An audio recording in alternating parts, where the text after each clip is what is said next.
It was 2 years ago at the Sanctuary Cove International Boat Show. I spoke with Dave Biggar about the Cure 55 and his vision for a carbon cruising catamaran that used 3D printing, was completely composite structure and really had high speeds for a cruising boat.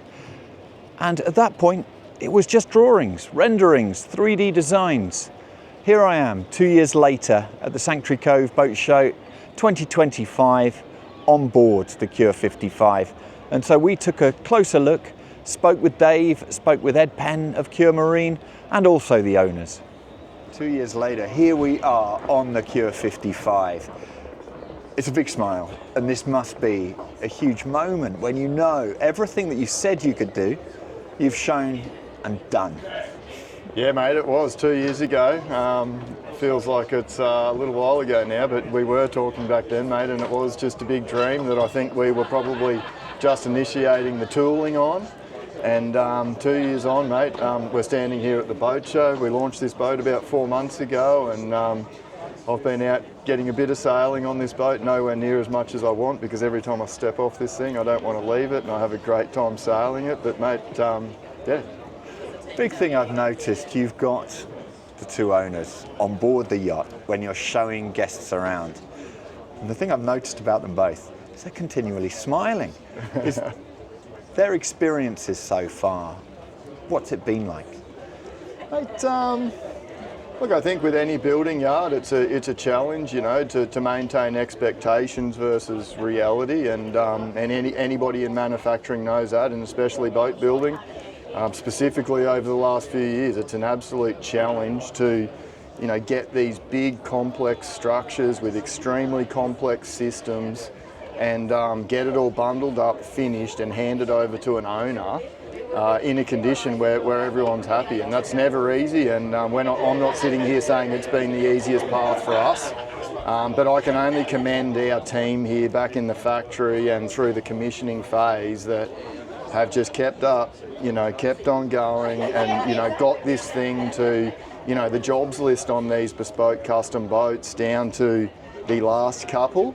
And, you know, I do attribute that to some of the missions that we stepped out to, you know, kick on, you know, the goals, which was, you know, we don't want to make these boats so complex or step out of the realms of using equipment that we don't understand and we can't guarantee that, you know, we can stand by. So, you know, it's a testament to the team that, you know, they've put a bunch of systems in this boat and they've conquered them all, they've commissioned them all, and they've handed it to a customer, and, you know, the customer's happy with the boat.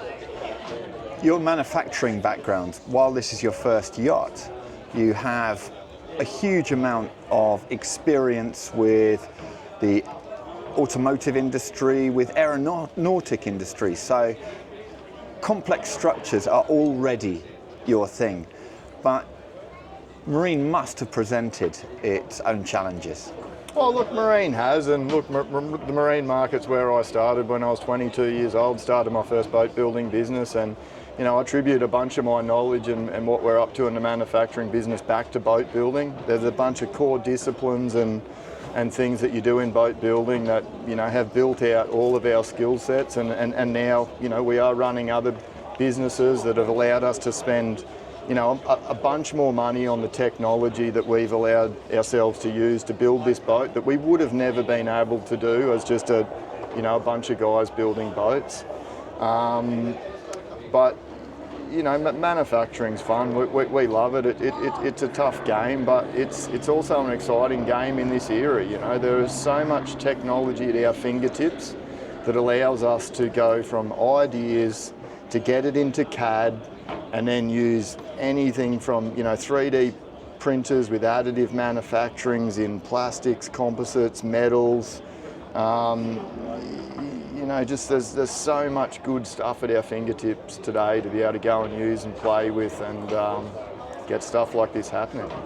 I've noticed quite a few of the partners you've worked with, the likes of Harken, Hall Spars, North Sails, their representatives seem to be spending quite a bit of time on the boat. Proud of it? Oh, look, I think we're all proud of it, and you know, the team of people that we've worked with, as you say, Harken, and, you know, I've been into competitive yacht racing my whole life.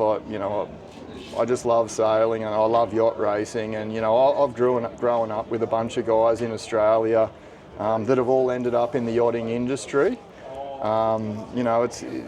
It's a huge passion of all of us guys that have been in the yachting industry with racing. As we've all gotten older, that we're all pretty passionate about going cruising. And, I think that's this really unique thing about these multi-hulls.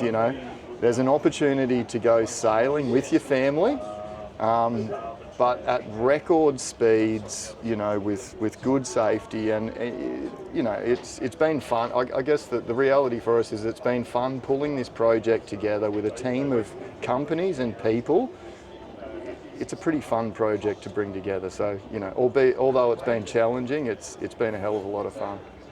One of the things that speed opens up is extended cruising, reaching destinations that otherwise were just simply out of the question.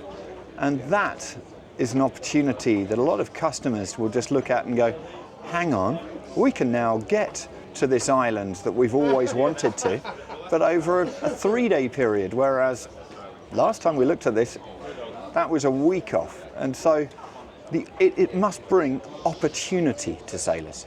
Yeah, I think it does. In this era, we're all busy people. You're either running companies, you're working hard within businesses, and to just get that fine balance of being able to come away and use a product like this, but not take huge amounts of time crossing oceans to get to destinations, to use these things as adventure crafts to get to destinations, to then go and do more adventuring and exploring. It is really bundling a whole lot of things together that, it's just good living. One of the features I love about the Cure 55 is how you can adjust the wheel positions. You've got that unimpeded view all the way down to the bow, but if the weather's inclement, you can actually move the wheel inboard. Yet you still don't have the restricted view, because the composites mean that you can have all of that light, the windows all the way through the main hull. And so you've still got that clear vision as to where you're going. Cure, as a company within the marine industry, is relatively new, but their experience with composites is huge from both the automotive and aeronautic sectors. So they're bringing a massive amount of experience into marine. Absolutely, we're so lucky to have a team that have cut their teeth and been expert shipwrights and laminators. You've got to start with a very well-engineered global structure that's easy to assemble, but the lamination infusion has to be very sophisticated. We need to have full, even resin flow, good saturation of the core to be able to create the strength required to enable the boat to do what it can do. And this boat can do probably more than what you want it to do. The customers that come to us are either adventurers that are looking to sail further away, cross oceans. There may be people that would rather do just more coastal cruising, but they've all got something in common. It's the love of the sea, the freedom, but also having something that is very well made. It's got a lot of high quality components. It has to be easy to handle, it has to be safe, and it's always been something that from the very beginning between Ian and Dave, we've got to build something that's safe, that they could take their family and friends out sailing on.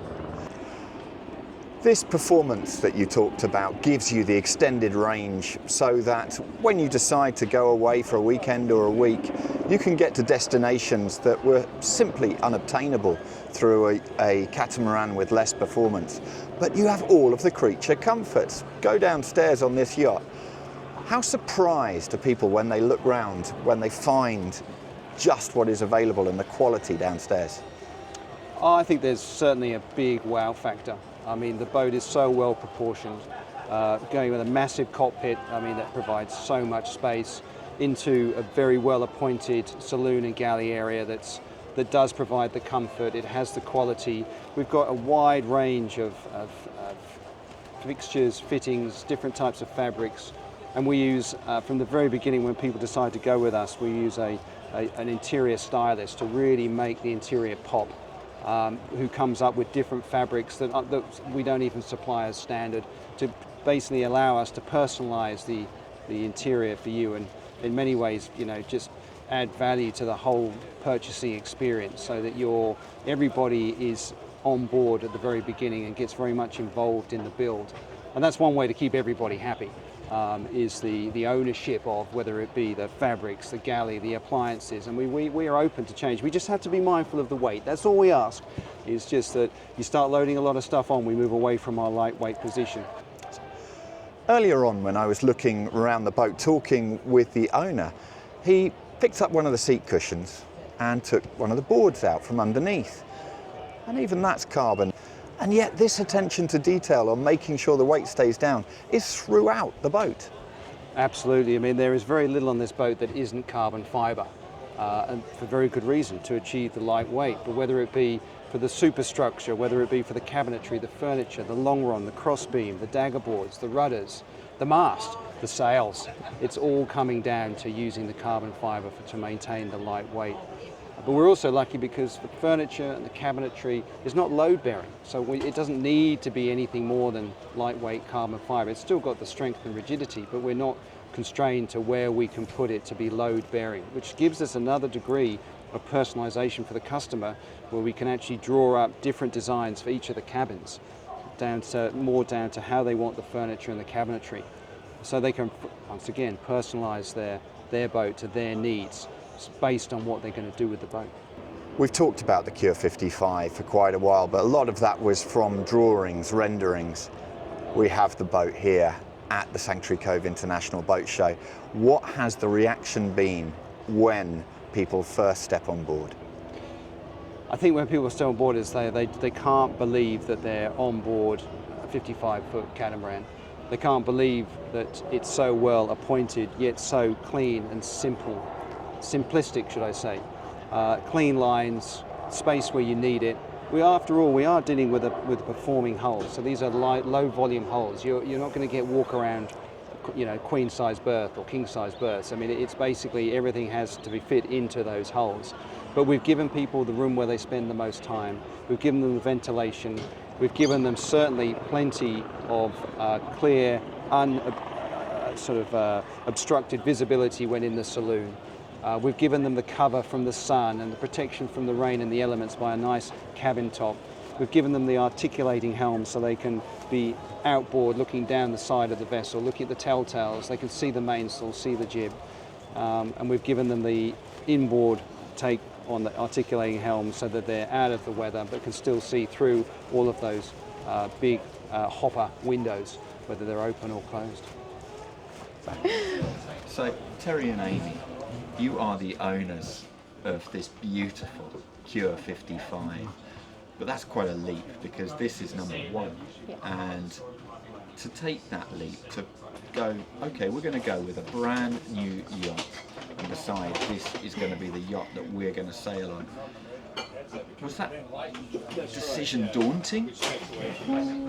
Yes. It was very daunting, but a bit of convincing and a lot of talking. Yeah, I think too, being Australian made was a big thing for me. So, didn't it? We discussed it many a time. Yeah. We did want to sort of do it later in our lives, but we just couldn't wait, Yeah. So the opportunity was there, and we grabbed it with two hands, and we haven't looked back since, have we? No, So no. very happy on it.